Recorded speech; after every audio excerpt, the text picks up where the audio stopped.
La boucle de cheveux enlevée *** produced by Pierre Lacaze. This file was produced from images generously made available by the Bibliothèque nationale de France, BNF/Gallica, la boucle de cheveux enlevée. Poème Roy comique de Monsieur Pop. Traduit de l'anglois par Mr à Paris, chez François Le Breton Père, libraire à la descente du Pont-Neuf, près la rue de Guenégaud, à l'Aigle d'Or. Monsieur DCC. Tecvieux avec approbation et privilège du roi. À Madame Fémore. Madame, comme j'ai l'honneur de vous dédier ce petit ouvrage, il sera inutile de dissimuler que j'en fais quelques cas. Vous savez qu'il n'a été composé, que pour amuser de jeunes dames d'un esprit bien fait et toujours prestes à rire des petites folies de leur sexe, et même des leurs. J'en donnai d'abord en secret quelques copies qui bientôt se multiplierent, mais un libraire se préparant à en faire imprimer un exemplaire qui est très défectueux, vous eûtes la bonté de consentir que je lui donnasse l'original même, pour le rendre public, ce qui m'engagea à retoucher mon poème, ou plutôt à l'achever, parce qu'il est alors sans machine. La machine, madame, est un terme inventé par les savants, pour exprimer l'action des divinités, des anges, ou des démons, et c'est ce qui constitue le merveilleux du poème. Car les poètes ressemblent un peu aux dames, qui ont le talent de grossir les plus petites choses. La machine que j'ai employée, vous paraîtra nouvelle et un peu étrange, l'ayant empruntée du système des kabbalistes. Savez-vous bien, madame, ce que c'est que les kabbalistes? Il faut que vous fassiez connaissance avec eux. Celui qui vous les fera mieux connaître, sera un auteur François, dans son livre intitulé « Le Conte de Gabali », qui par son titre, et par sa construction, ressemble tellement à une historiette, que je connais quelques femmes qui sans y entendre finesse, l'ont lu, comme un roman ordinaire. Or ce conte de Gabali vous apprendra, que les 4 Elmen sont peuplés d'esprits, appelés sylphes, gnomes, nymphes, salamandres. Les gnomes sont les démons, qui logent dans la terre, et qui sont, dit-on, des esprits très malfaisants. L'eau est le séjour des nymphes, comme le feu est celui des salamandres. À l'égard des sylphes, qui sont répandus dans l'air, ce sont les plus jolies et les plus aimables creatures du monde. On assure, qu'on peut aisément lier commerce avec eux, à une certaine condition, qui à la vérité ne convient pas à tout le monde, c'est d'être excessivement chaste. Ce système des esprits est exposé dans mon premier chant. Tout ce qui est contenu dans les autres chants est également fabuleux, à l'exception, madame, de l'enlèvement de votre charmante boucle de cheveux, qui comme vous savez est une aventure un peu plus réelle, que leur métamorphose. Tous les rires du poème ne sont pas moins des êtres imaginaires, que les esprits aériens qui y agissent. Belin même, ne vous ressemble, que par la beauté et les agremènes. Si je pouvais me flatter, que mes vers eussent une partie de vos grécies, je réunirais, comme vous, tous les suffrages, et je serais goûté au moins d'une moitié du monde. Quel que soit mon sort, je me saurai toujours bon gré, d'avoir trouvé cette heureuse occasion, de vous témoigner publiquement l'estime et le respect avec lequel je suis, madame, votre très humble et très obéissant serviteur Alexandre Pope. Préface du traducteur. Voici la traduction d'un petit poème anglois de l'illustre Mr. Pope, le premier poète moderne de l'Angleterre. Entre autres ouvrages qu'il a donnés au public, il est auteur de la fameuse tragédie de Caton d'Utique et de la traduction en vers anglois de l'Iliade d'Homère, qui a été si justement louée par Monsieur de Voltaire dans son essai sur la poésie épique, traduit nouvellement de l'anglois en françois et imprimé à Paris. On vient aussi de traduire et de publier les discours sensés et ingénieux, dont M. Pope a accompagné sa traduction de l'Iliade, et on est obligé d'avouer qu'on n'a jamais rien écrit de plus judicieux en faveur d'Homère. La traduction de ce poème comique, intitulé en anglois « The Rape of the Lock », pourra contribuer à faire voir l'erreur du préjugé où nous sommes, que la nation angloise n'a en partage que le sérieux et le profond, et ne peut atteindre comme nous à la fine plaisanterie, à la satire délicate, et à l'élégant badinage. Il est vrai que les voyages de Gulliver ont déjà commencé à nous détromper, mais comme ils n'ont pas été publiés en françois tels qu'ils ont paru en anglois, et que le traducteur de son aveu a beaucoup retranché et beaucoup ajouté, le succès que ce livre a eu en France, en faisant honneur à Monsieur Swift, qui en est l'auteur, nous a toujours laissé croire que son ouvrage avait besoin qu'on y mît la main, surtout depuis qu'on a vu à Paris ces mêmes voyages de l'édition de Hollande, traduits fidèlement et mot à mot. Il n'en sera pas de même de la traduction qu'on donne ici du Rape of the Lock, qui est très littérale. On n'a rien ajouté ni rien retranché, et si elles renferment quelques differences, elles sont légères et dans les règles. Car il est hors de doute, que lorsqu'on traduit, il est quelquefois nécessaire de préhérer les expressions équivalentes à celles qui répondent directement et immédiatement au terme de l'original, sans quoi une traduction, pour être trop scrupuleusement fidèle, deviendra réellement infidèle, et déshonorera injustement l'auteur qu'on traduit. Je ne crois pas qu'on trouve rien dans notre langue de plus ingénieux, dans le genre badin, que la boucle enlevée de M.R. Pope, qui lorsqu'il fit ce petit poème n'avait, dit-on, que 20 ans, seul âge où il convient de s'amuser à faire des vers de cette espèce, et peut être de quelque espèce que ce soit.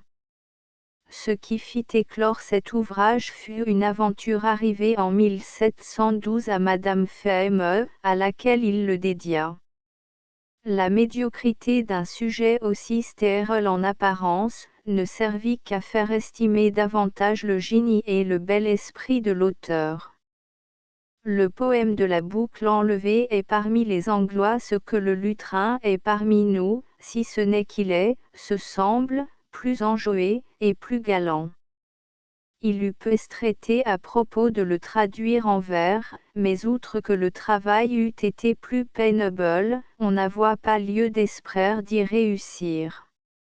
D'ailleurs une prose poétique frappe également l'imagination et a une certaine liberté que nos vers n'ont point. Quoique cette traduction soit fort au-dessous de l'original, on présume qu'elle plaira, parce que les beautés de l'auteur couvriront les défauts du traducteur. On trouvera dans ce petit poème de l'invention, du dessin, de l'ordre, du merveilleux, de la fiction, des images et des pensées, en un mot ce qui constitue la vraie poésie. On y remarquera un comique riant, fort éloigné du fade burlesque, des allusions satiriques sans être offensantes, des plaisanteries hardies sans être trop libres, et des railleries délicates sur le beau sexe, peut-être plus capable de lui plaire, que toutes les fleurettes de nos madrigaux, et de nos bucoliques modernes.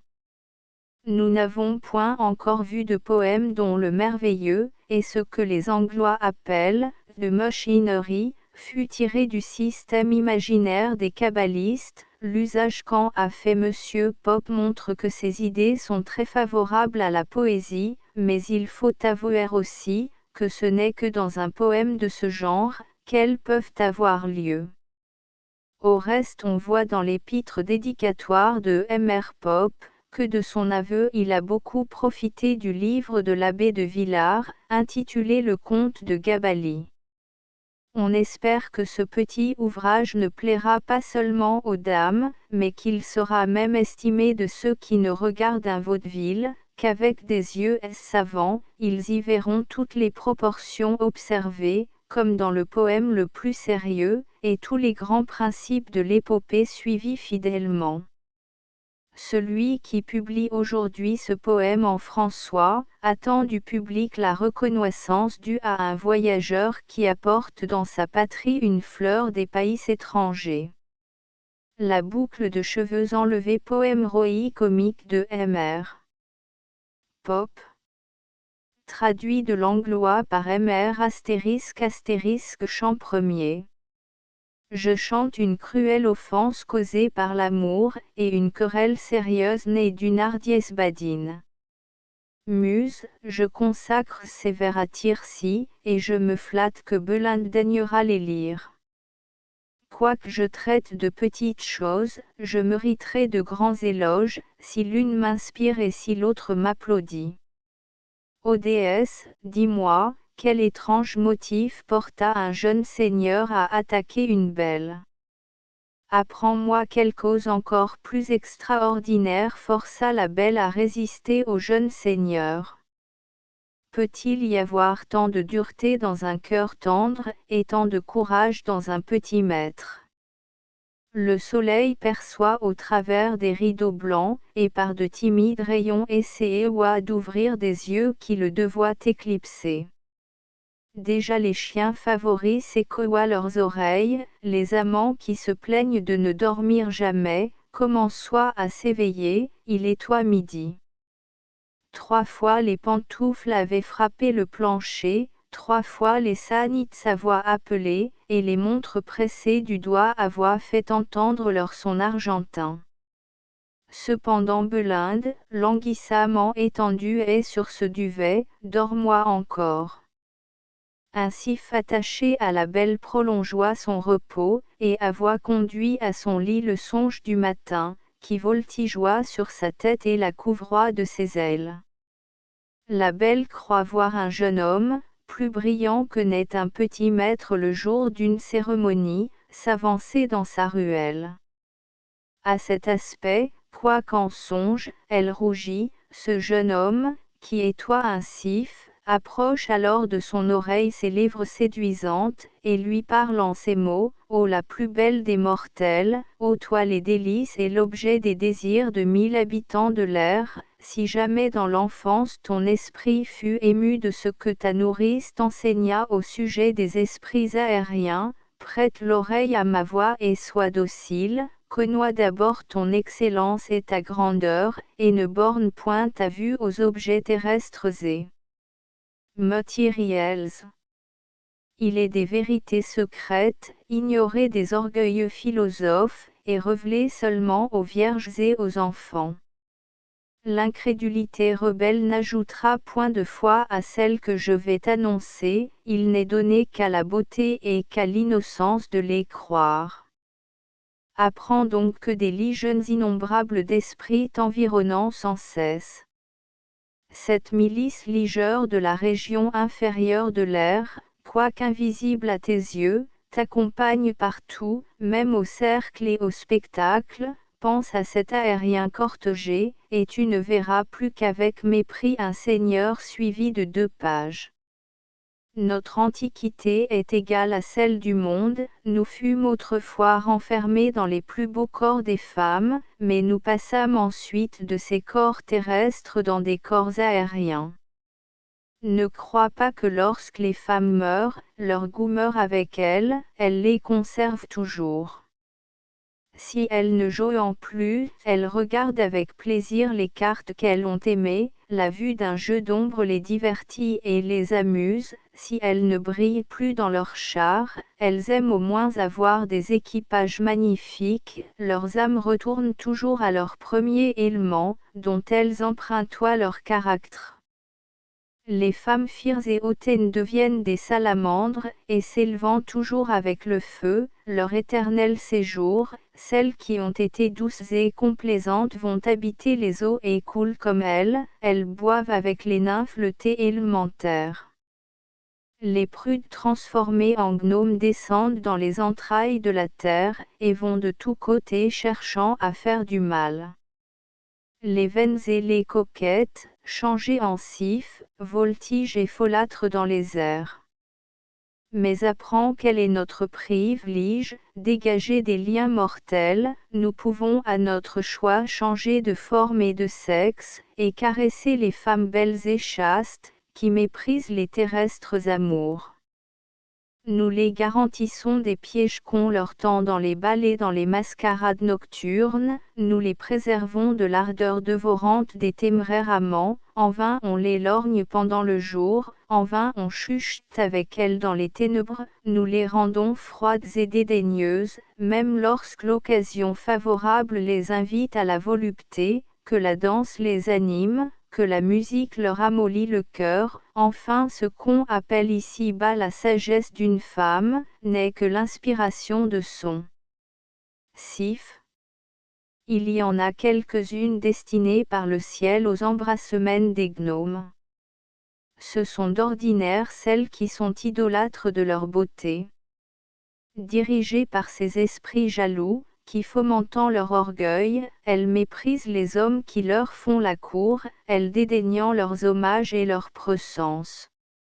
Les gnomes s'appliquent sans cesse à détourner les flatteuses idées qui pourraient faire impression sur elles. Lorsqu'un seigneur par exemple fait briller à leurs yeux l'hermine et la jarretière, ou qu'elles entendent prononcer les mots séducteurs de duc et de milord, c'est alors que les gnomes redoublent leurs soins. D'autres gnomes se donnent un autre emploi, ils président au regard des coquettes, ils apprennent aux jeunes filles à conduire habilement leurs yeux, ils sont cause que leur joie se couvre à propos d'une rougeur de commande, tandis que leur cœur palpite à la vue d'un joli homme. Les sylphes font des vues plus délicates et plus épurées. On croit souvent qu'une jeune personne s'égare, c'est qu'on ignore les desseins mystérieux du sylphe qui la guide, il la conduit comme par la main, dans un labyrinthe, au milieu des amants et des amours. Quelquefois pour la guérir d'une folie, il lui en inspire une autre, par exemple, quelle fille tendre et reconnaissante ne sera pas gagnée par un présent magnifique offert adroitement, si un autre galant plus habile, en lui donnant le bal, n'effaçoit le souvenir du présent. Lorsque Florio parle, quelle beauté résistera à son langage séducteur, si en même temps le beau Damon sans être aperçu ne lui serroit la main. Ce sont là les soins favorables des sylphes, ils conduisent tout avec habileté. Toujours attentifs à la conservation de l'honneur des femmes, ils opposent finement à de beaux cheveux, d'autres qui ne le sont pas moins, et à la haute taille, la grâce et le bon air. Ils combattent les plumets par d'autres plumets, et les équipages par d'autres équipages. Enfin tout ce qui est capable de séduire, est repoussé par des charmes plus puissants. Les mortels aveugles appellent légèreté et coquetterie, ce qui n'est l'effet que de la sage conduite des sylphes. Je suis de ce nombre, mon nom est Ariel, je te protège et je veille sur toi. Il n'y a pas longtemps que parcourant le vaste espace désert, je vis dans le miroir de ton étoile dominante, le dirai-je, je te vis menacé d'un funeste accident, avant que le soleil se couche, tu en ressentiras les redoutables effets, mais quel sera ce malheur, comment, et de quelle part il doit venir, quelle suite il doit avoir, les cieux ne me l'ont point révélé. Veille sur toi, fille chaste, ni ma vigilance ni mes soins ne peuvent te soustraire aux arrêts du destin, sois donc toi-même attentive, et surtout garde-toi de l'homme. Il dit, et alors Myrrhine qui ne pouvait plus supporter le long sommeil de sa maîtresse, sauta sur le lit, aboya, et vint à bout de la réveiller. Si la renommée ne nous a pas trompés, tes premiers regards, ô Belinde, tomberont sur un billet doux. À peine commençoit-elle de lire, et d'y voir des plaisirs, des peines, des martyrs, des ardeurs, qu'elle oublia son songe. Elle sort du lit à demi-nuée, et s'approche d'une table où 1000 vases d'argent étoient placés, et disposés dans un ordre mystérieux. Alors vêtue de blanc et la tête nuée, elle adore attentivement les puissances du monde, une céleste image paroie dans un miroir, elle fixe ses yeux sur elle, c'est l'unique objet de ses pieux regards. Une prêtresse inférieure, dans une humble attitude, est à côté de l'autel où la vanité préside. Celle-ci commence les sacrés rites, alors se découvrent de précieux trésors, source d'ornements et de beauté pour la déesse.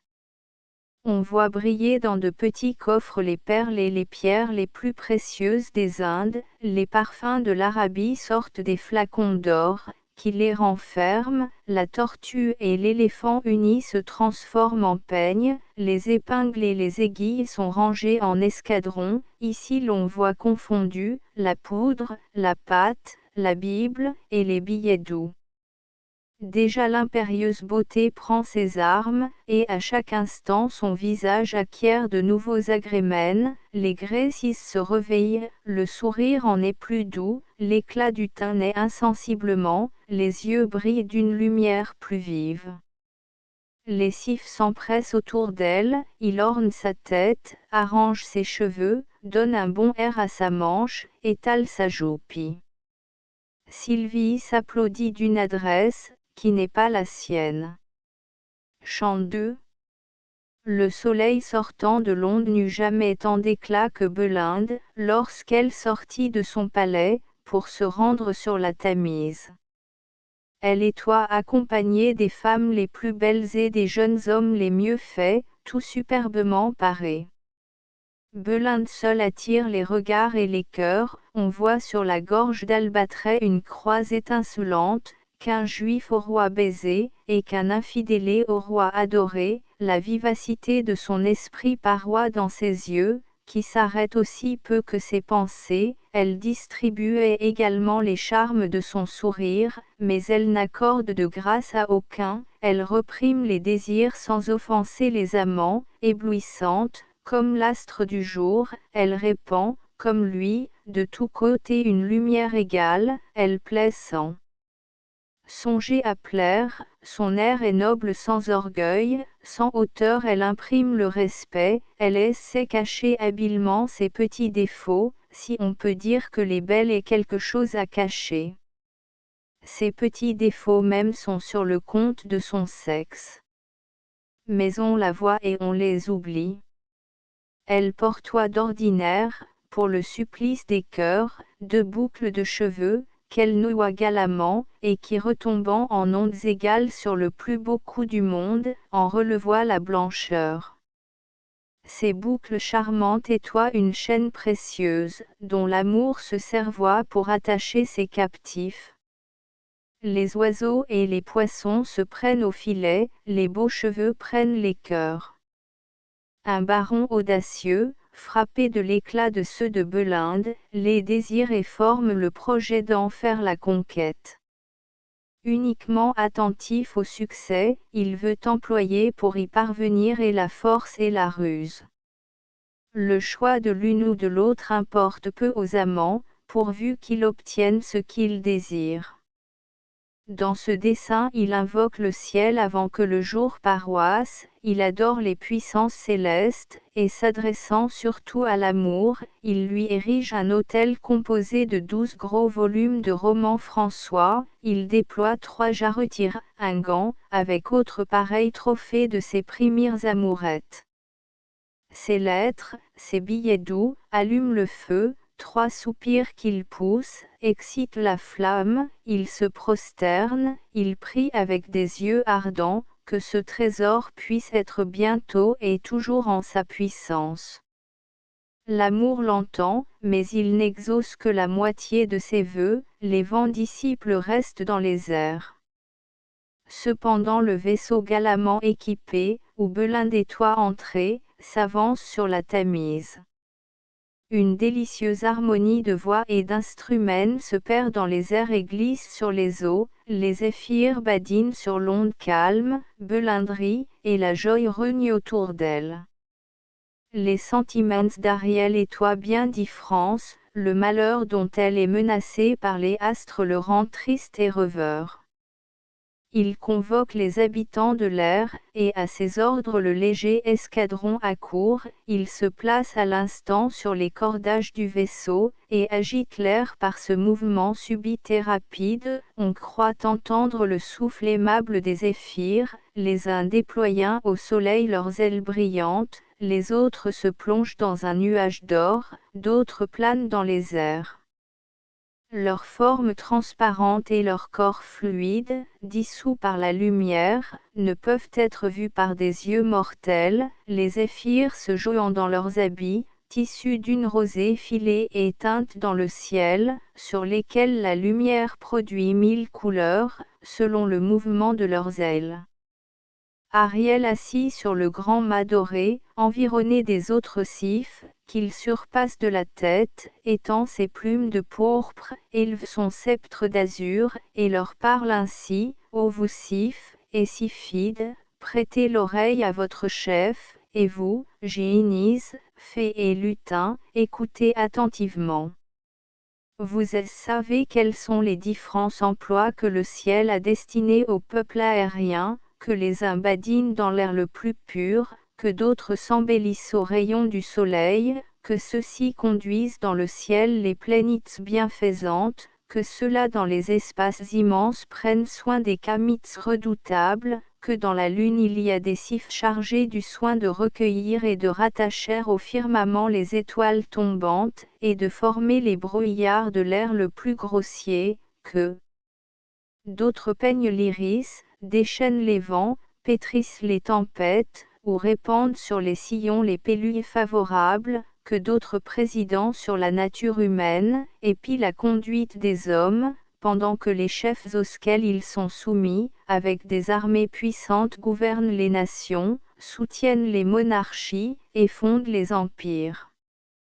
Pour nous, nous présidons sur les belles, doux soins, emplois galants, quoiqu'en apparence peu glorieux, toute notre étude, vous le savez aussi, est de garantir du vent du nord la poudre de leurs cheveux, d'empêcher que le parfum des essences ne s'évapore, d'emprunter des fleurs nouvelles les couleurs les plus vives, de dérober quelques gouttes de l'arc-en-ciel, pour en faire de l'eau qui conserve la fraîcheur de leur teint, d'étendre délicatement un rouge trompeur sur leurs joues pâles, de friser leurs cheveux, de placer leurs mouches, de donner enfin de la grâce à leurs moindres actions, et de les rendre aimables de toute manière, de faire même que dans leurs songes elles portent si loin l'idée des modes, qu'à leur réveil elles puissent les perfectionner, ou en inventer de nouvelles.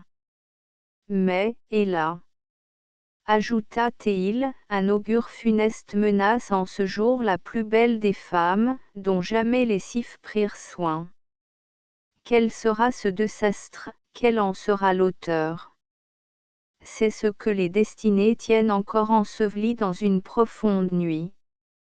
Non, je ne sais, continua-t-il, si la nymphe doit enfreindre les lois de Diane, ou si elle doit seulement casser une porcelaine, si son honneur ou son habit recevra quelque tâche, si elle perdra son cœur ou son éventail au bal, ou si enfin la destinée a déterminé qu'il arrive un malheur à son petit chien. Vous donc, esprit, soyez attentifs à vous acquitter de l'emploi dont je vous honore, Éphirette prendra soin de son éventail, à toi, Brillant, je confie ses pendants d'oreilles, Momentille gardera sa montre, Crispine veillera sur ses belles boucles de cheveux, et moi, Ariel, je serai attentif à Myrrhine sa chienne. Mes 50 sifs choisis seront commis à la défense de son jupon, les jupons cédant souvent aux assauts, quoiqu'ils soient défendus par des joupis respectables, par des plis 7 fois redoublés, par des palissades de franges, et par un vaste rempart de baleines. Celui, ajouta-t-il, qui ne remplira pas l'office que mes soins prévoyants lui confient, payera cher sa faute, il servira de bouchon à quelques flacons de cristal, il sera cloué avec des épingles, il sera jeté dans une eau immonde, il demeurera plusieurs années en sentinelle au trou d'une aiguille, de la gomme et de la pommade lui colleront les ailes. En vain il se fatiguera pour essayer de voler, des vapeurs constipantes dessécheront son corps léger, il deviendra comme une fleur flétrie, attaché à une roue, il sera comme un autre ixion, exposé à la fumée d'un chocolat ardent, il brûlera, épouvanté de cette vaste mer qu'il verra toujours écumante à ses pieds. Il dit, et aussitôt les sifs dociles descendirent et se postent autour de Belinde, ceux-là se nichent dans ses cheveux, ceux-ci se jettent sur son éventail, d'autres accourent au pendant d'oreilles. Mais tous avec des cœurs palpitants et consternés, attendent le funeste accomplissement des ordres du destin. Chant 3. Dans ces agréables plaines, où la Tamise, qui les arrose, se plaît à contempler en elle-même les superbes tours de Londres, on voit un palais magnifique qui tire son nom du village d'Hampton, dont il est voisin. C'est là que les ministres britanniques règlent la destinée des États de l'Europe, et c'est là, grande reine maîtresse de 3 royaumes, que tu viens prendre les avis de ton conseil et du thé. Note 1, Hampton Court Maison Royale. Ce fut dans ces beaux lieux que la compagnie se rendit, pour s'entretenir utilement pendant quelques heures. Les uns parlent d'une visite rendue et, d'autres d'un bal remarquable par la magnificence et la galanterie, ceux-ci vantent la gloire de la reine des îles britanniques, ou la beauté d'un écran des Indes, et ceux-là interprètent les mouvements, les signes et les regards. On entend à chaque mot flétrir une réputation, et s'il arrive que la conversation soit pour quelques moments suspendue et, l'éventail et la tabatière la soutiennent, on chante, on rit, on lorgne, et le reste. Cependant le soleil étoie plus qu'à la moitié de sa course, et d'ardois plus obliquement ses rayons. Déjà les juges affamés se hâtoient de signer leur sentence, et les criminels courroient se faire pendre, pour laisser dîner les juges, les marchands sortoient de la bourse pour s'en retourner chez eux, avec la tranquillité ordinaire de leur conscience, et les longs travaux de la toilette avoient cessé. Belinde, que le désir de la gloire anime, défie au combat 2 redoutables cavaliers, et veut seul décider de leur destin, son air triomphant annonce sa victoire prochaine. 3 escadrons qui contiennent chacun le sacré nombre de 9, prennent les armes, Belinde range les siens en ordre. Aussitôt la garde aérienne descend avec rapidité, et se partage chacun selon son grade sur les joyeux combattants. Ariel comme le chef, s'établit sur le premier matador, car les sifs se souvenant de leur origine, et d'avoir été femmes, sont délicats sur les préséances. 4 terribles rois, que leurs moustaches blanches et leurs longues barbes rendent encore plus majestueux, s'empressent de paroîtrer sur le champ de bataille, 4 belles reines les accompagnent, et pour marquer la douceur de leur empire, elles portent des fleurs dans leurs mains. Leurs fidèles esclaves les suivent, la hallebarde à la main, et le chapeau sur la tête, ils sont soutenus d'une troupe distinguée, par le nombre des devises et des figures. Alors Belinde dit, que Pique soit triomphe, et Pique fut triomphe. Aussitôt la Firroïne fit agir ses noirs maîtres d'or semblables par leur audace au chef des Africains, l'invincible Spadille entraîne après lui 2 triomphes enchaînés, 2 encore plus considerables tombent abattus par Manille, qui marche avec tout l'orgueil de la victoire, Baste Parois ensuite, mais avec moins d'avantage, il ne ramenait qu'un triomphe avec un pleubian. Cependant le roi de pique s'avance d'un air vénérable, avec un large sabre à la main, il ne découvre qu'une de ses jambes, un ample manteau cache le reste de sa personne. Un esclave rebelle ose le défier et l'appeler au combat, mais aussitôt il tombe, victime de la vengeance royale, un esclave de trèfle a le même destin. Ô cruel sort de la guerre! Ce fier de Quinola qui dans une autre bataille eut terrassé roi et reine, et détruit lui seul des armées entières, tombe maintenant sans honneur sous cette épée victorieuse. Note 2, allusion au jeu du reversi, où le valet de cœur est la principale carte, et s'appelle le Quinola. Les deux guerriers avoient ainsi cédé jusqu'alors l'avantage à Belinde, mais la fortune devient favorable au baron, et ramenée au combat la vaillante Amazone compagne du roi de pique, elle court sur le tyran des trèfles, le blesse et lui fait vomir son âme noire, que lui sert le diadème qu'il porte sur le front et ses gigantesques membres. Que lui sert de traîner une pompeuse robe, et de porter lui seul entre tous les monarques un globe dans sa main. Le baron sans perdre de Thames conduit alors son escadron de carreaux, dont le roi richement paré, dans une attitude de profil, ne fait voir que la moitié de son visage, il réunit ses forces avec celles de sa brillante compagne, tous deux renversant et mettant en désordre les escadrons ennemis, on voit alors cœurs, carreaux et trèfles dispersés et blessés tomber en different menhirs, ainsi que des armées africaines et des bataillons asiatiques, un grand nombre de nations différentes par leur habit et par leur couleur est également mis en déroute, les escadrons se poussent et s'accumulent en tombant, une même destinée les enveloppe tout. Dans ce désordre un esclave de carreau, à la honte du sort, l'emporte sur la reine des cœurs. Belinde s'étonne, elle tremble, et pâlit à la vue du menaçant caudille, elle voit sa perte assurée, mais il arrive ordinairement dans les cas extrêmes, que notre salut dépend des plus foibles circonstances. Là de cœur se met en marche et s'avance, cependant le roi qui se tient caché dans les mains de Belinde, encore consterné d'avoir vu traîner sa femme captive, regarde cet as, et ne respirant que la vengeance, s'élance sur lui et le dompte. Belinde pousse alors un cri de joie en frappant des mains, les vallées, les montagnes et les fleuves en retentissent. Aveugles et foibles mortels, toujours enflés dans la propriété et abattus dans l'adversité. Bientôt cette gloire s'évanouira, et ce mémorable jour sera à jamais détesté. Mais déjà les vases les plus précieux de la Chine couvrent une table, le café s'écrase et se réduit en poudre, une lampe s'allume, l'esprit de vin produit une flamme azurée, on dresse l'autel, selon les cérémonies du Japon, cette liqueur fumante qui charme deux sens à la fois, se verse avec abondance, et remplit un nombre infini de coupes.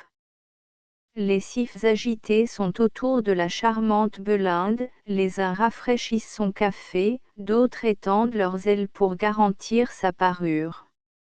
Le café qui anime l'esprit des politiques, et qui découvre tout à leurs yeux à demi fermés, inspire au baron un heureux expédient pour s'emparer de ses cheveux tant désirés.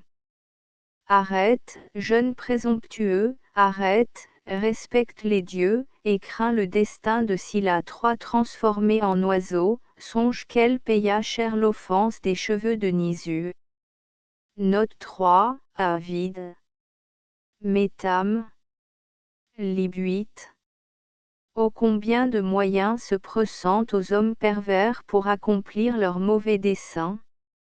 Clarisse laissa voir au baron avec malignité des ciseaux, qu'elle avoit tirés de sa poche, dans le Thames qu'il avoit l'esprit occupé de son projet, il prend cette arme fatale des mains de Clarisse, ainsi dans les antiques tournois les chevaliers recevoient de leurs dames ou la lance ou l'épée, le baron armé de ses ciseaux redoutables, les porte à la tête de Belinde, dans l'instant qu'elle se baisse avec grâce pour recevoir la fumée du café, 1000 esprits aériens volent aussitôt, pour défendre ses beaux cheveux.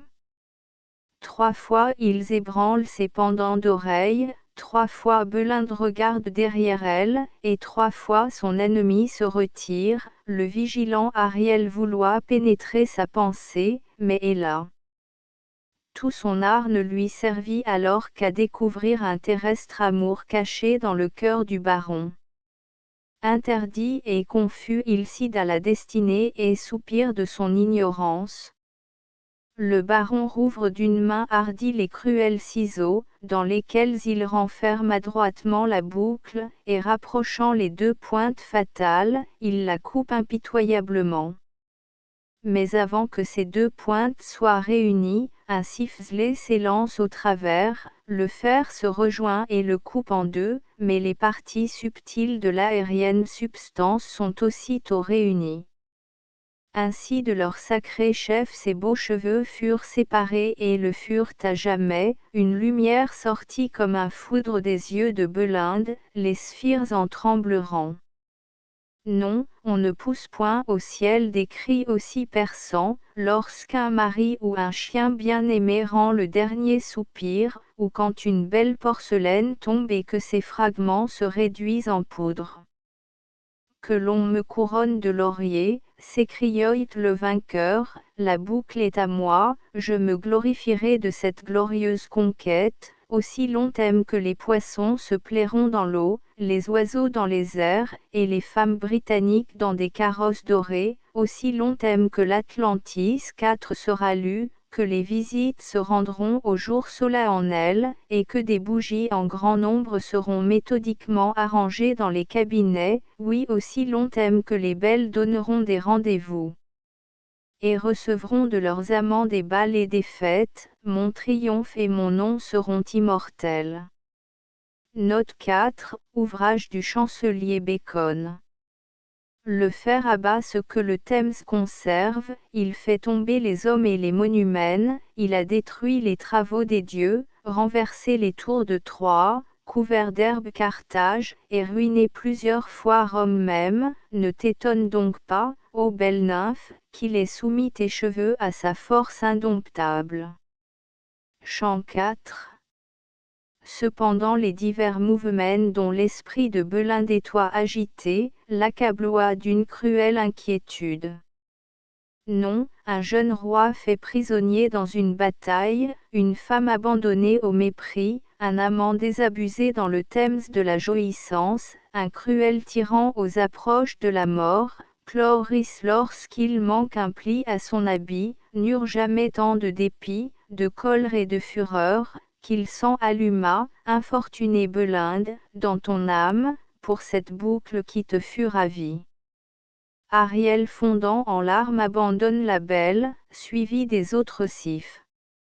Aussitôt Ombriel, le plus méchant des gnomes, impatient de quitter la lumière du jour, se précipite au centre de la terre, séjour digne de lui.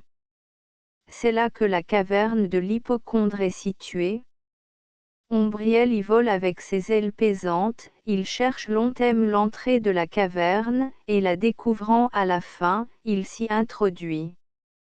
Cette région ne connaît point les douces haleines des zéphyrs, les vents d'Orient avec toute leur malignité y soufflent sans cesse, et la grotte est si bien fermée, que l'air et les rayons du jour qu'on y aborde, n'y pénètrent jamais. Dans ce lieu, la déesse triste, pâle et rêveuse, est couchée dans un lit fait exprès pour entretenir ses noirs soucis, on voit la bizarrerie à ses côtés et la migraine à sa tête. 2 cœurs de filles égales en dignité, mais différentes par leur figure, environnant son trône, la méchanceté y paroît sous la forme d'une vierge antique, elle a la peau rude, noire et ridée, les mains pleines de prailleurs, et le sein rempli de satire. Là se voit aussi l'affectation, qui malgré son air infirme, porte des roses nouvelles sur ses jouesses, soit ostentation ou maladie, elle s'enveloppe dans ses habits, elle s'évanouit avec grâce, elle effire dans sa langueur, et pour des mots qu'elle attend, elle s'enfonce nonchalamment dans le duvet d'un lit magnifique. C'est ainsi que nos belles ont l'art de feindre et de se parer avec art d'une négligence qui relevait leurs agréments.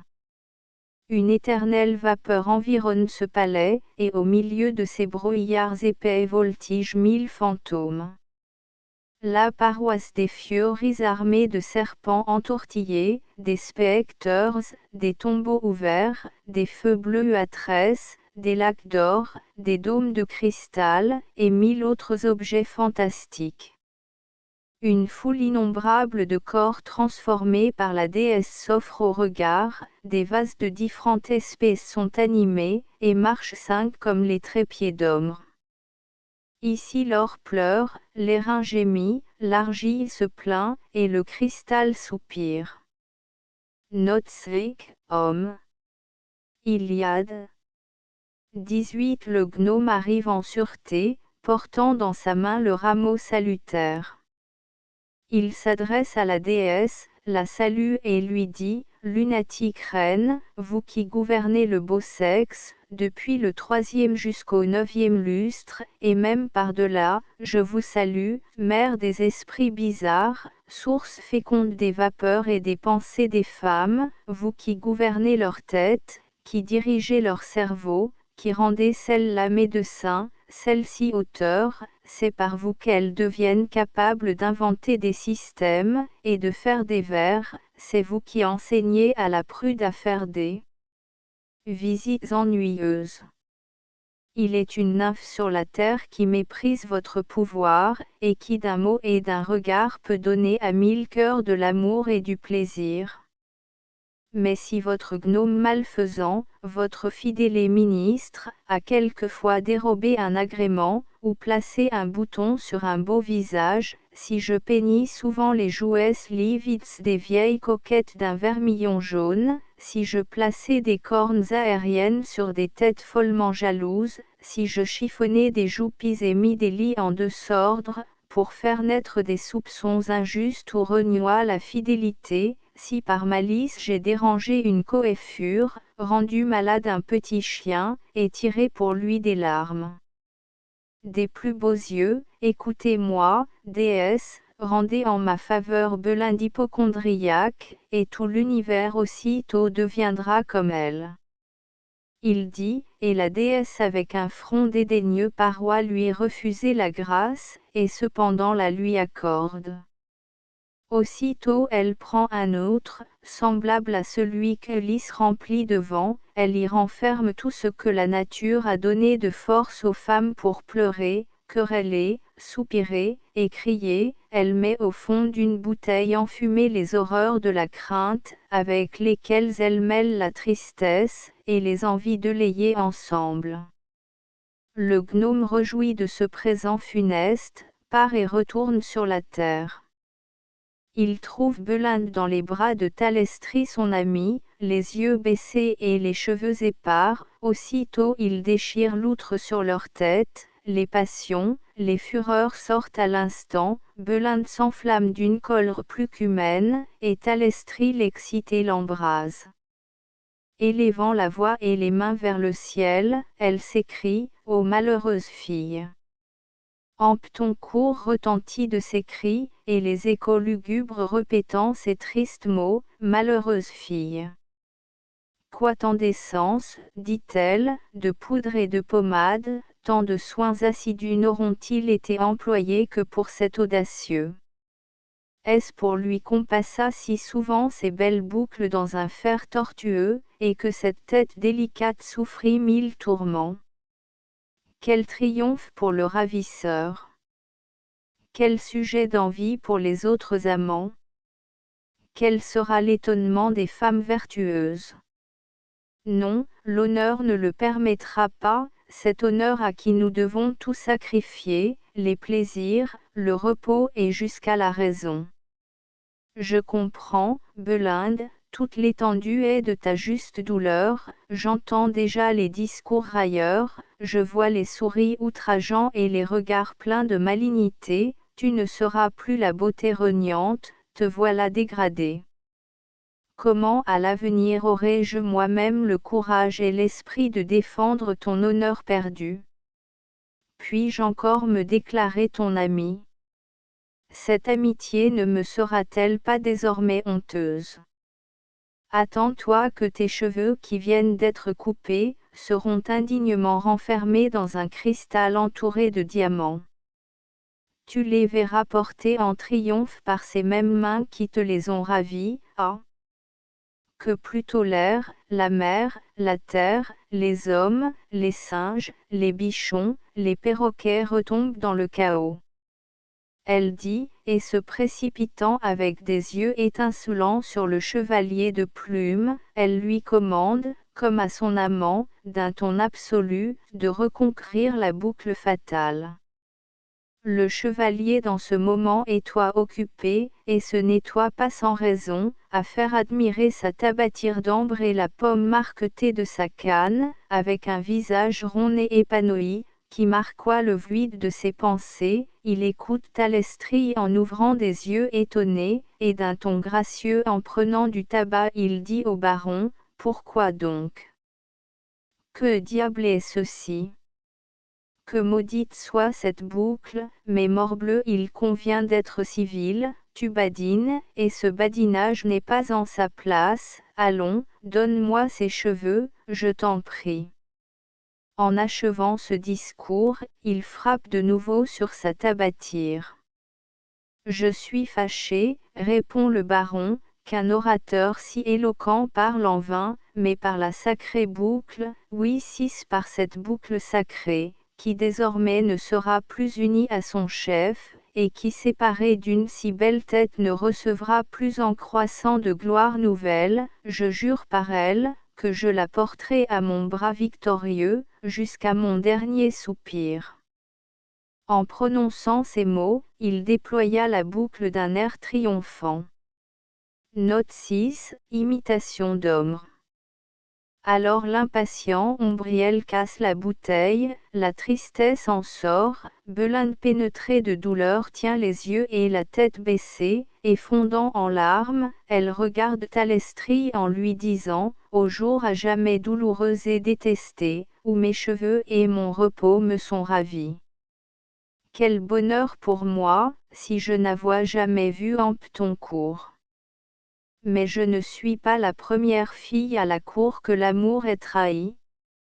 Et là, ajouta T.L., que ne m'a-t-on plutôt laissé dans une île déserte, ou bien dans les terres septentrionales, où l'on ne prend point de café, et où le jeu d'ombre est inconnu. J'aurois préservé des regards des mortels ce qu'il y a d'aimable en moi, je me serois fanée et éteinte comme la rose sur sa propre tige. Qui porta mon esprit à me promener avec le baron.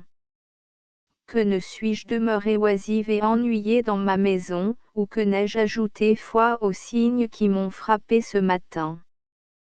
3 fois ma main chancelante est tombée sur ma pommade, et j'ai vu, sans la moindre haleine de vent, trembler les porcelaines sur ma table. Myrrhine tout à coup est devenue furieuse, mon perroquet a gardé un profond silence, et jamais mon sif ne m'offrit rien qui marquât plus clairement ce qui me devait arriver en ce jour. Vois ces restes malheureux de ma tête blonde, ô malheureux reste. Ne crains point, Belinde, d'arracher toi-même ce que le ravisseur a épargné. Ô destin cruel! Triste souvenir de mes boucles si bien frisées, qui tomboient avec tant de grâce sur mes épaules. Et là, il ne m'en reste plus qu'une, qui prévoit sa triste destinée dans celle de sa compagne, elle attend le ciseau fatal, viens donc, traître, ravis-la encore d'une main sacrilège. Ah!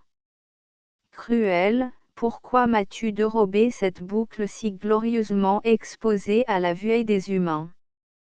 Chanvé.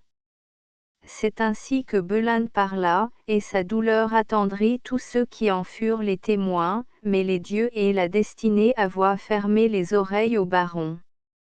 Les reproches et les menaces de Talestrie sont inutiles, s'il est insensible aux larmes de l'aimable Belinde, qui pourra l'émouvoir? C'est vainement qu'on lui parle, en est fut moins insensible aux prières d'Anne et au désespoir de Didon. Cependant, Clarisse, la grave Clarisse, agite son éventail d'un air précieux, elle en mesure les mouvements avec une complaisance attentive, un profond silence s'observe, elle prend enfin la parole, et dit, « À quoi servent les louanges et les honneurs que les sages et le vulgaire rendent à la beauté? Quel avantage tire-t-elle des dépouilles que lui offraient la terre et la mer comme un tribut pour la parer et la rendre encore plus éclatante? À quoi nous sert de paroîtrer avec tant de pompe aux promenades, et d'être exposé dans les spectacles au regard, aux soupirs, et au culte d'un si grand nombre d'adorateurs, qui nous nommant des anges, nous traitent en effet comme si nous étions des créatures célestes? Gloire funeste, tourment réel, si l'esprit ne conserve pas ce que la beauté acquiert, et si l'on ne dit en regardant un beau visage, cette femme a plus encore d'avantage sur les autres par sa conduite qu'elle n'en a par sa beauté. Ah! Si la danse ou la parure pouvoit nous garantir d'une petite vérole, nous défendre contre les rides, et empêcher nos cheveux de blanchir, qui voudra se soumettre au poids et à l'ennui des affaires domestiques? Y a-t-il quelque dévote qui ne voulut à ce prix être coquette et se farde? Personne du moins ne sera en droit de la censurer. Mais puisqu'enfin la beauté fragile se détruit, soit que l'on se pare ou qu'on se néglige, soit que l'on se farde ou qu'on ne se farde pas, que nous reste-t-il, si ce n'est d'user de ce qui dépend de nous, et d'acquérir de l'esprit, et de la raison, pour suppléer à la perte de la beauté? L'esprit l'emporte sur elle, c'est vainement que les yeux des flatteurs se trouvent de son côté, quelque charme qu'elle ait, l'esprit gagne plus sûrement les cœurs, croyez-moi, ma chère, quand les plaintes et les cris sont inutiles, nous devons plaisanter nous-mêmes de ce qui nous arrive de fâcheux. Ainsi parla Clarisse, et personne n'applaudit à son discours hors de saison. Belinde fronça le sourcil, et Talestrie regardant la harangueuse d'un air malin, l'appela fausse prude. Ce fut le premier signal du combat, un bruit terrible d'éventail et de panier se fait entendre, les rires et l'héroïne se mêlent, les cris et les battements de main retentissent jusqu'aux cieux. Comme les combattants ne se servent pas d'armes vulgaires, les blessures mortelles qu'ils y reçoivent, ne leur donnent pas la mort, c'est ainsi que le divin Ombre, dans ses batailles, nous fait voir les cœurs célestes enflammés d'une colère humaine. Tout l'Olympe est en feu, Pallas combat contre Mars, Apollon contre Mercure, Jupiter éclate dans les airs, et fait trembler les sphères, Neptune forme des tempêtes, fait mugir les abîmes, et par les coups redoublés de son redoutable trident, entr'ouvrant la terre, frappe d'un rayon de lumière les yeux des ombres épouvantées. Note 7, Homme. Iliade. Vint le triomphant Ombriel agitant ses ailes joyeuses, voit le combat et s'en applaudit, les autres gnomes appuyés sur les épingles des femmes, comme des soldats sur leurs lances, animent les combattants et rendent le combat encore plus terrible. Cependant Talestrie en furie renverse les escadrons ennemis, et ses beaux yeux portent partout la mort, elle terrasse d'un seul coup, exploit illustre, le plus bel esprit des petits maîtres, et un autre encore des plus gais leuns, le premier meurt, en proférant une métaphore, « Ô cruelle nymphe, dit-il, je meurs d'une mort qui me ressuscite », il tombe sur un siège en prononçant ces mots. Le second avec des yeux à demi fermés, et plein d'une douce langueur, chante ces paroles, « 8 à tes beaux yeux sont faits pour donner la mort, ils sont faits. il finit sans achever, c'est ainsi que le cygne mélodieux expire, en chantant sur le rivage fleuri du méandré. Note 8, air de l'opéra de Camille, en anglois. Le chevalier de plume, cavalier intrépide, dont la réputation vole jusqu'aux extrémités de l'univers, marche à Clarisse pour la mettre hors de combat. Chloé qui l'en empêche, le blesse d'un de ses regards, elle en pousse au ciel un cri de triomphe et de joie, mais contente d'avoir blessé un chevalier si redoutable, elle le ressuscite après, par un sourire. Cependant le Père des dieux et des hommes élève dans l'air sa balance dorée, il pesait avec attention les cheveux de la belle et l'esprit de nos petits maîtres, la balance incertaine vacille quelques moments, mais enfin l'esprit monte en haut, et les cheveux tombent en bas. La Firbelinde s'élance sur le baron, avec des regards foudroyants qu'il n'avoit jamais éprouvés, lui qui ne cherchoit qu'à mourir des coups de son ennemi. Elle vole au combat, quoiqu'il soit inégal, la belle aussitôt le renverse du bout du doigt, et lui jette abondamment du tabac dans le visage, le gnome en dirige tous les atomes, le baron pleure, éternue et fait retentir la salle, cide à ton destin, s'écrie Belinde, en tirant de son côté une grande aiguille de tête. Cette aiguille d'or fut autrefois un médaillon que son bisaïeul avoit coutume de porter à son cou, sa bisaïeule l'ayant fait fondre en avoit composé une boucle, qui servit à sa ceinture de veuve. Elle en fit ensuite des grelots pour le hochet de la grand-mère de Belinde, et ce grelot fut encore changé par sa fille en une longue aiguille, qu'elle porta longtemps à la tête, et dont Belinde hérita.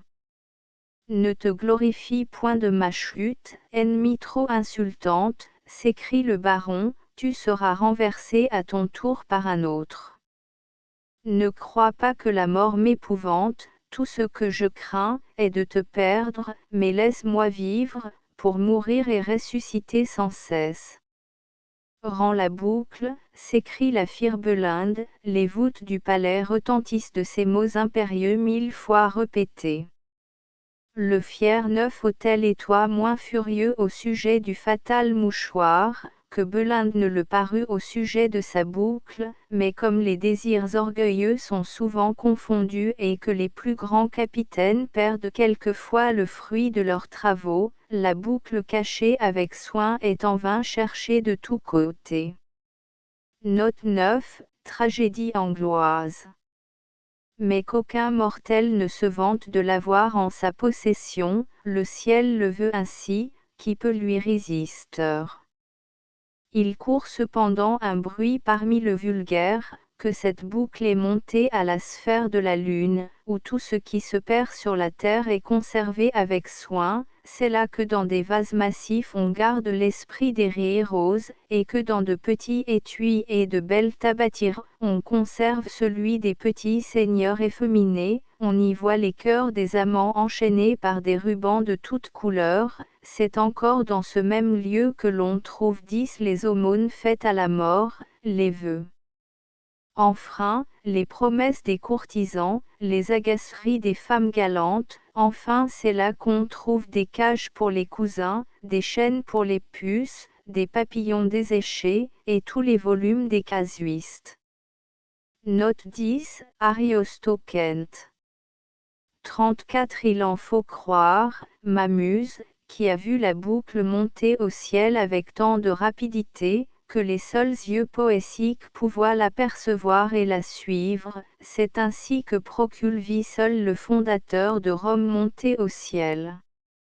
Déjà cette boucle attachée au firmament est changée en étoile, et conduit avec elle une lumière chevelue, plus claire et plus brillante que la célèbre chevelure de Bérénice, les Sif ses amis la suivent, et accompagnent son cours dans le ciel.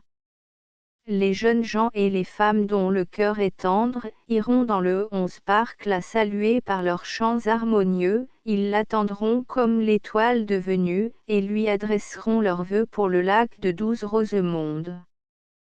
13 Partridge l'observera dans un Thames serein avec les yeux de Galilée 14, et ce célèbre devin y pourra lire la destinée de Rome et de Loïse. Note 11, le parc de St. James, promenade de Londres. Note 12, le lac de Rosemonde est une grande pièce d'eau dans le parc de St. James. Il tire son nom d'une maîtresse d'un roi d'Angleterre nommée Rosemonde, et est fameux par le désespoir de plusieurs amants qui s'y sont précipités. Note 13, Partridge est un célèbre astrologue d'Angleterre, qui dans les Almanachs qu'il publie tous les ans, prédisoit toujours la destruction de la papauté, et la mort de Loïs XIV, ce qui le rendit extrêmement ridicule, même parmi les Anglois. Note 14, Galilée passe pour l'inventeur des lunettes astronomiques, quoique d'autres en attribuent l'invention à Jacques Metius. Et toi belle nymphe, cesse de t'affliger et de regretter ta boucle enlevée, songe que la lumière de tes beaux yeux, après avoir causé la mort de 1000 cœurs, s'éteindra à la fin, et que l'éclat de tes tresses blondes passera, mais ces cheveux que ma muse a consacrés, avec le beau nom de Belinde, régneront éternellement parmi les astres. De l'imprimerie de Paulus du Ménil. Approbation. J'ai lu par ordre de Monseigneur le garde des Sceaux un manuscrit intitulé « La boucle de cheveux enlevés », poème roï-comique de M.R. Pope, traduit de l'anglois par M, et je n'y ai rien trouvé qui puisse en empêcher l'impression. Fait à Paris le 10 août 1728. Galliot. Privilège du roi. Louis par la grâce de Dieu roi de France et de Navarre, à nos amis et faux conseillers, les gens tenant nos cours de parlement, maîtres des requêtes ordinaires de notre hôtel, Grand Conseil, prévôts de Paris, baillifs, sénéchaux, leurs lieutenants civils et autres nos justiciers qu'il appartiendra, salut. Notre bien-aimé François le Breton père, libraire à Paris, nous ayant fait supplier de lui accorder nos lettres de permission pour l'impression d'un manuscrit qui a pour titre « La boucle de cheveux enlevés », poème roï-comique de M.R. Pope, traduit de l'anglois, offrant pour cet effet de le faire imprimer en bon papier et beau caractère suivant la feuille imprimée et attachée pour modèle sous le contre-celle des présents, nous lui avons permis et permettons par ces présents de faire imprimer le dit livre ci-dessus spécifié en un ou plusieurs volumes, conjointement ou séparément, et autant de fois que bon lui semblera sur papier et caractère conforme à la dite feuille imprimée et attachée sous notre dite contre-celle, et de le vendre, faire vendre et débiter par tout notre royaume pendant le terme de 3 années consécutives,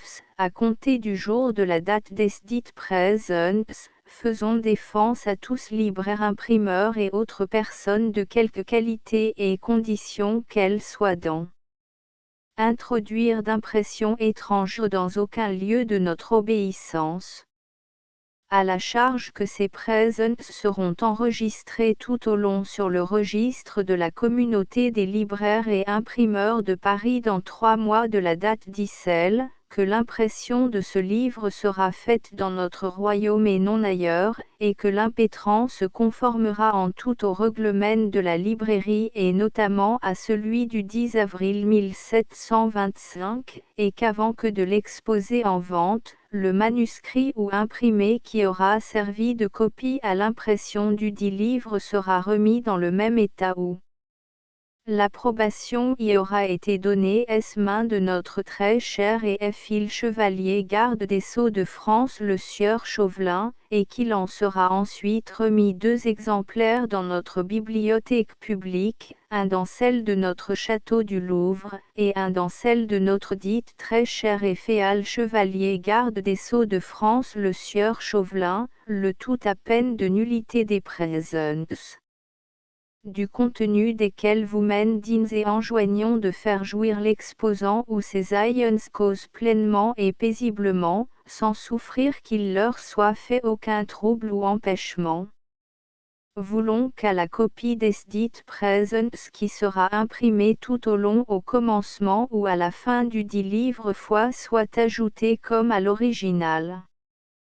Commandons au premier notre huissier ou sergent de faire pour l'exécution d'icelle tous actes requis et nécessaires sans demander autre permission, et nonobstant clameur de haro charte normande et lettres à ce contraire.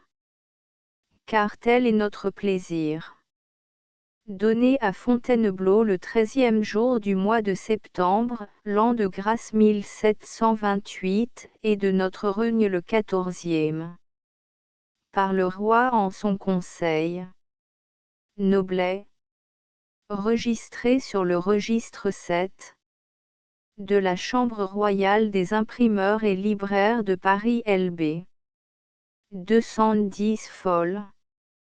178 conformément aux anciens règlements confirmés par celui du 28 février 1723. À Paris le 7 septembre 1728. J.B. Coignard, syndic. End of Project Gutenberg S. La boucle de cheveux enlevée, by Alexander Pope. Astérisque End of the Project Gutenberg e-book. La boucle de cheveux enlevée Astérisque Updated editions will replace the previous one. The all editions will be renamed. Creating the works from print editions not protected by US copyright law means that no one owns a United States copyright in these works, so the Foundation, and you, can copy and distribute it in the United States without permission and without paying copyright royalty. Special rule, set forth in the general terms of use part of this license, apply to copying and distributing Project Gutenberg symbol marque commerciale electronic works to protect the Project Gutenberg symbol marque commerciale concept and trademark. Project Gutenberg is a registered trademark, and may not be used if you charge for an e-book, except by following the terms of the trademark license, including paying royalty for use of the Project Gutenberg trademark. If you do not charge anything for copy of this e-book, complying with the trademark license is very easy. You may use this e-book for nearly any purpose such as creation of derivative works, report, performance and research. Project Gutenberg e-books may be modified and printed and given away. You may do practically anything in the United States with e-books not protected by US copyright law. Redistribution is subject to the trademark license, especially commercial redistribution.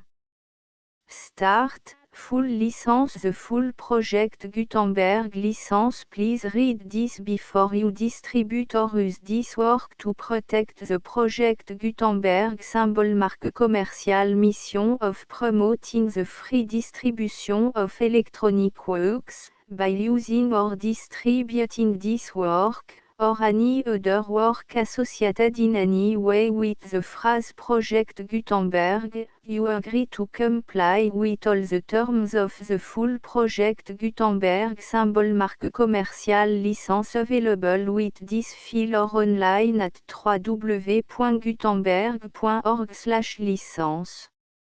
Section 1. General Terms of Use and Redistributing Project Gutenberg symbol marque commerciale electronic works. 1.a By reading or using any part of this Project Gutenberg symbol marque commerciale electronic work, you indicate that you have read, understand, agree to and accept all the terms of this license and intellectual property, trademark / copyright, agrément. If you do not agree to abide by all the terms of this agreement, you must cease using and return or destroy all copy of Project Gutenberg symbol marque commerciale électronique works in your possession. If you paid a fee for obtaining a copy of or access to a Project Gutenberg symbol marque commerciale électronique work and you do not agree to be bound by the terms of this agreement, you may obtain a refund from the person or entity to whom you paid the fee as set forth in paragraph 1.e.8. 1.b Project Gutenberg is a registered trademark. It may only be used on or associated in any way with an electronic work by people who agree to be bound by the terms of this agreement. There are a few things that you can do with most Project Gutenberg symbol marque commerciale électronique works even without complying with the full terms of this agreement. See paragraph 1.c below. There are a lot of things you can do with Project Gutenberg symbol marque commerciale électronique works if you follow the terms of this agreement and help preserve free future access to Project Gutenberg symbol marque commerciale électronique works. See paragraph 1.e below. 1.c The Project Gutenberg Literary Archive Foundation, the Foundation or PGLAF, owns a compilation copyright in the collection of Project Gutenberg symbol marque commerciale électronique works. Nearly all the individual works in the collection are in the public domain in the United States. If an individual work is unprotected by copyright law in the United States and you are located in the United States, we do not claim a right to prevent you from copying, distributing, performing, displaying or creating derivative works based on the work alone as all references to Project Gutenberg are removed. Of course, we hope that you will support the Project Gutenberg symbol marque commerciale mission of promoting free access to electronic works by freely sharing Project Gutenberg symbol marque commerciale works in compliance with the terms of this agreement for keeping the Project Gutenberg symbol marque commerciale name associated with the work. You can easily comply with the terms of this agreement by keeping this work in the same format with its attached full Project Gutenberg symbol marque commerciale license when you share it without charge with others. 1.d The copyright laws of the place where you are located also govern what you can do with this work. Copyright laws in most countries are in a constant state of change. If you are outside the United States, check the laws of your country in addition to the terms of this agreement before downloading, copying, displaying, performing, distributing or creating derivative works based on this work or any other Project Gutenberg symbol marque commerciale work. The Foundation makes no representations concerning the copyright status of any work in any country other than the United States. 1.e Unless you have removed all references to Project Gutenberg, 1.e.1. The following sentence, with active links to, or other immediate access to, the full Project Gutenberg symbol marque commerciale license must appear prominently whenever any copy of a Project Gutenberg symbol marque commerciale work, any work on which the phrase Project Gutenberg appears, or with which the phrase Project Gutenberg is associated, is accessed, displayed, performed, viewed, copied or distributed. This ebook is for the use of anyone anywhere in the United States and most other parts of the world at no cost and with almost no restriction whatsoever. You may copy it, give it away or reuse it under the terms of the Project Gutenberg license included with this ebook or online at www.gutenberg.org. If you are not located in the United States, you will have to check the laws of the country where you are located before using this ebook.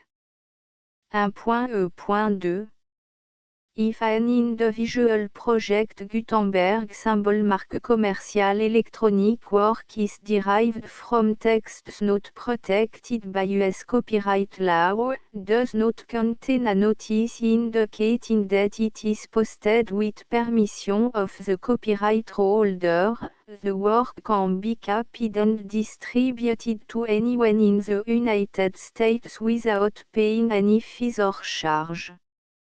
If you are redistributing or providing access to a work with the phrase Project Gutenberg associated with or appearing on the work, you must comply either with the requirements of paragraphs 1.E.1 through 1.E.7 or obtain permission for the use of the work and the Project Gutenberg symbol marque commercial trademark asset force in paragraphs 1.E.8 or 1.E.9. 1.E.3 If an individual project Gutenberg symbol marque commercial electronic work is posted with the permission of the copyright holder, your use and distribution must comply with both paragraphs 1.E.1 through 1.E.7 and any additional terms imposed by the copyright holder. Additional terms will be linked to the Project Gutenberg symbol marque commercial license for all works posted with the permission of the copyright holder found at the beginning of this work.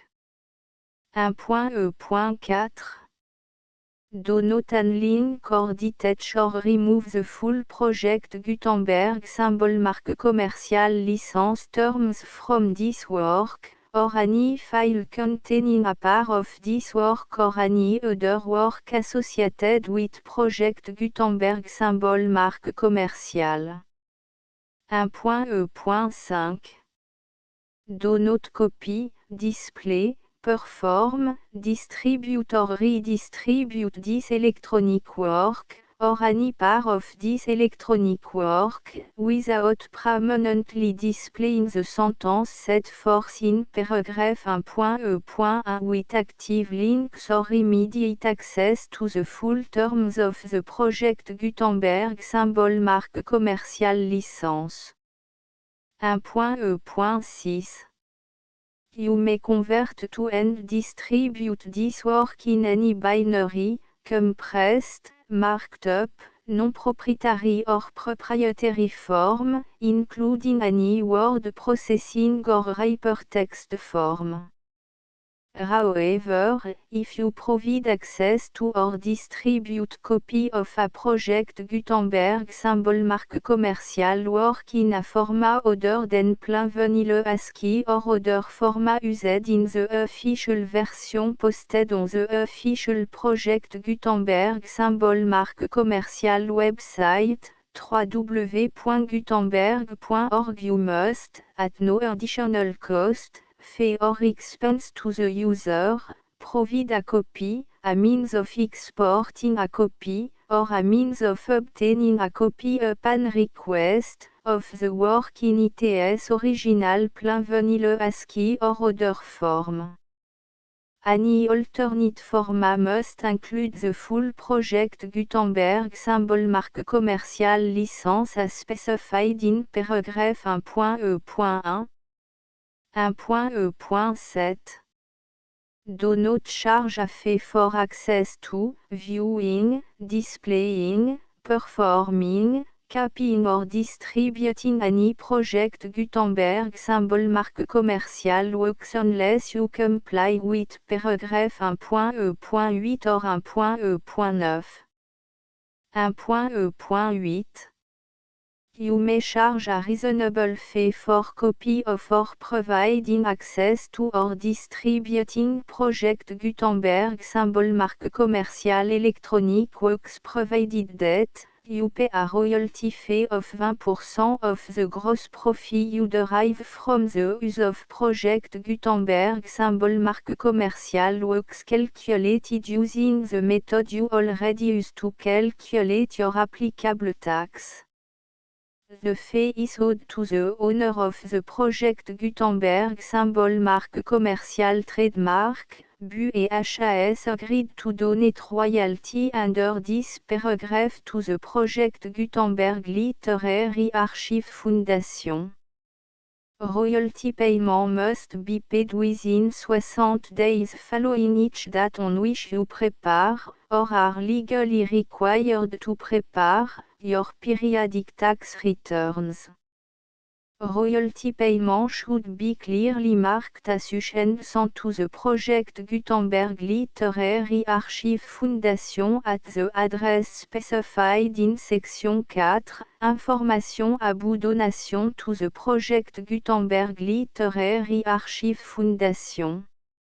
You provide a full refund of any money paid by a user who notifies you in writing, or by email, within 30 days of receipt that /et does not agree to the terms of the full project Gutenberg symbol marque commerciale license.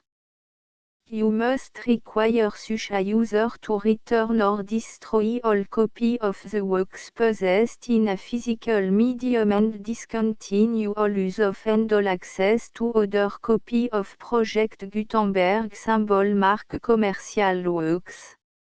You provide, in accordance with paragraph 1.f.3, a full refund of any money paid for a work or a replacement copy, if a defect in the electronic work is discovered and reported to you within 90 days of receipt of the work. You comply with all other terms of this agreement for free distribution of project Gutenberg symbol marque commerciale works. 1.e.9 If you wish to charge a fee or distribute a project Gutenberg symbol marque commerciale electronic work or group of works on different terms than are set forth in this agreement, you must obtain permission in writing from the project Gutenberg Literary Archive Foundation, the manager of the project Gutenberg symbol marque commerciale trademark. Contact the Foundation as set forth in section 3 below.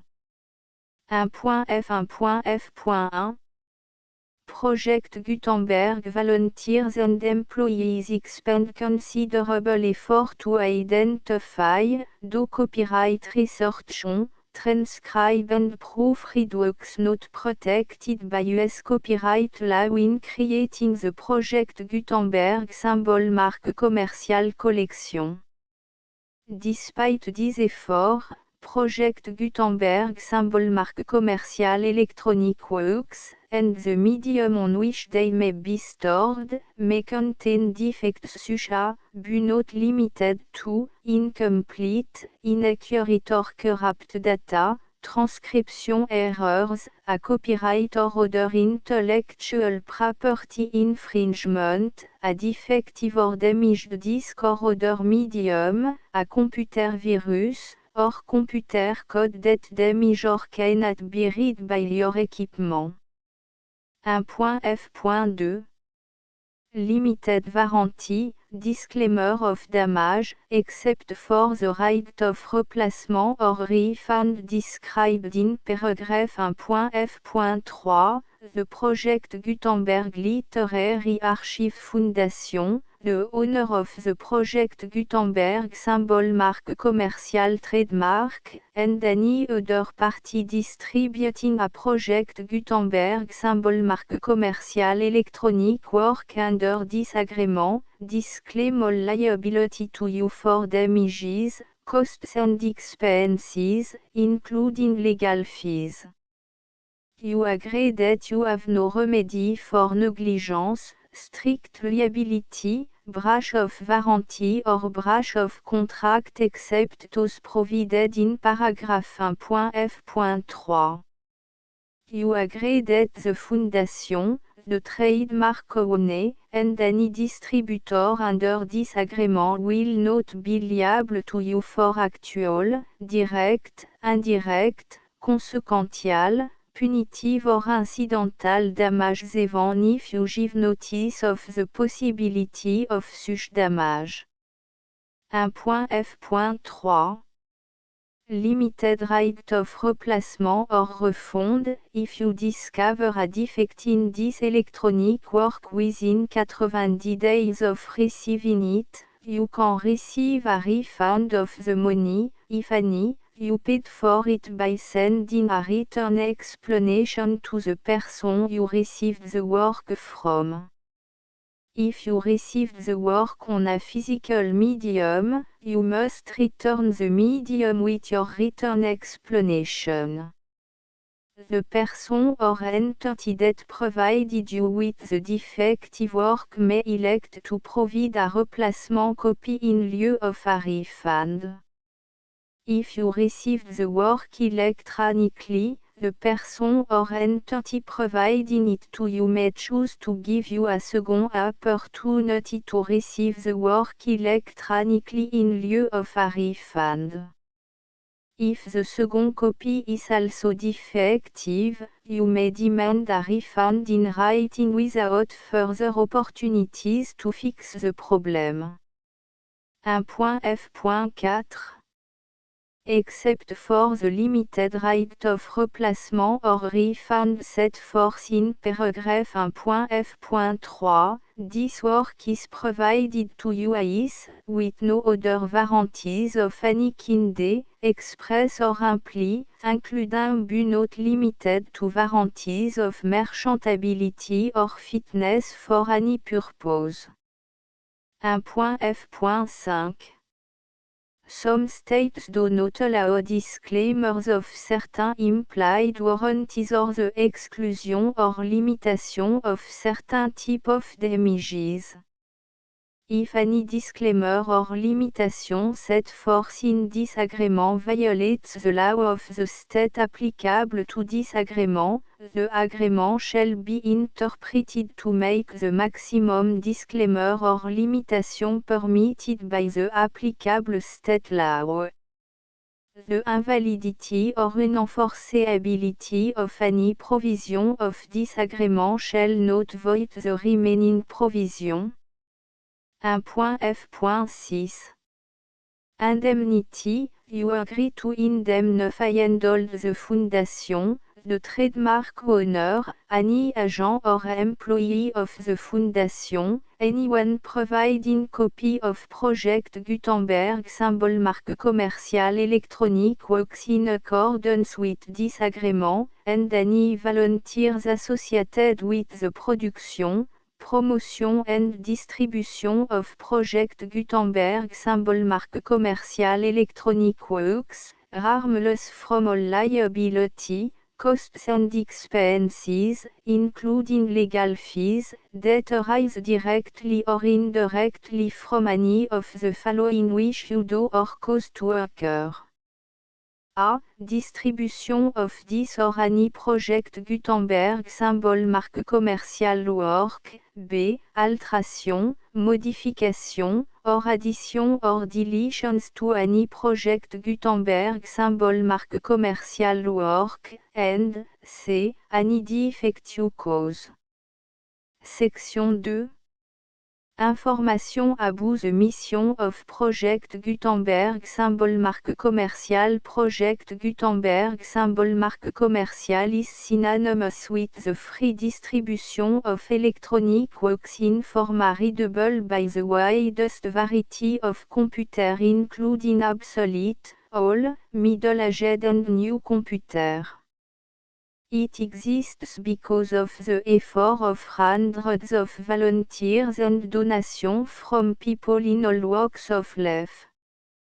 Volunteers and financial support to provide volunteers with the assistance they need are critical to reaching Project Gutenberg symbol marque commercial's goals and ensuring that the Project Gutenberg symbol marque commercial collection will remain freely available for generations to come. In 2001, the Project Gutenberg Literary Archive Foundation was created to provide a secure and permanent future for Project Gutenberg symbol marque commercial and future generations. To learn more about the Project Gutenberg Literary Archive Foundation and how your efforts and donations can help, see section 3 and 4 and the Foundation information page at www.gutenberg.org. Section 3. Information about the Project Gutenberg Literary Archive Foundation. The Project Gutenberg Literary Archive Foundation is a non-profit 501(c)(3) educational corporation organized under the laws of the state of Mississippi and granted tax-exempt status by the Internal Revenue Service. The Foundation SEIN or Federal Tax Identification Number is 64 à 6 221 541. Contribution to the Project Gutenberg Literary Archive Foundation are tax deductible to the full extent permitted by U.S. federal laws and your state's laws. The Foundation's business office is located at 809 North 1500 West, Salt Lake City, U84116, 801, 596 à 1887. Email contact links and up-to-date contact information can be found at the Foundation's website and official page at www.gutenberg.org/contact. Section 4. Information about donation to the Project Gutenberg Literary Archive Foundation. Project Gutenberg symbol marque commercial depends upon and cannot survive without widespread public support and donation to carry out its mission of increasing the number of public domain and licensed works that can be freely distributed in machine-readable form accessible by the widest of equipment including outdated equipment. Many small donations, $1 to $5,000, are particularly important to maintaining tax-exempt status with the IRS. The Foundation is committed to complying with the laws regulating charities and charitable donations in all 50 states of the United States. Compliance requirements are not uniform and it takes a considerable effort, much paperwork and money fees to meet and keep up with these requirements. We do not solicit donations in locations where we have not received written confirmation of compliance.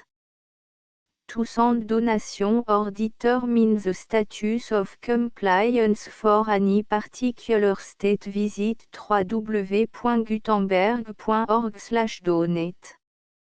While we cannot and do not solicit contribution from states where we have not met the solicitation requirements, we know of no prohibition against accepting unsolicited donation from donors in such states who approach us with offers to donate. International donations are gratefully accepted, but we cannot make any statements concerning tax treatment of donations received from outside the United States. US laws alone swam for small staff. Please check the Project Gutenberg web page for current donation methods and addresses. Donations are accepted in a number of other ways including checks, online payments and credit card donation. To donate, please visit www.gutenberg.org/donate. Section 5.